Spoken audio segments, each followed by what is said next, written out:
town எதுக்குமே time இல்ல சொல்லிட்டா கடிகார முல்ல அவளுக்கு ஹாய் சொல்ல ரிகர்சல் பாப்பே எனக்குள்ள காத்தாடி போன மனசு காத்தோடு போனதே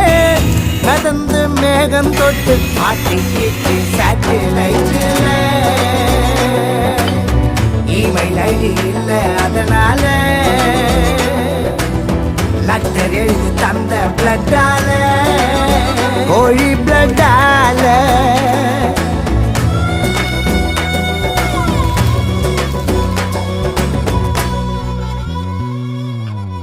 என் வீட்டுல நான் இருந்தேனே எதிர் வீட்டுல அவ இருந்தாலே லவ் டார்ச்சர் பண்ண எனக்கு தெரியல அவ டாடி மூஞ்சி சரியில்லை அவ மம்மி பேச்சும் பிடிக்கல ஆனாலும் அவளை மறக்க முடியல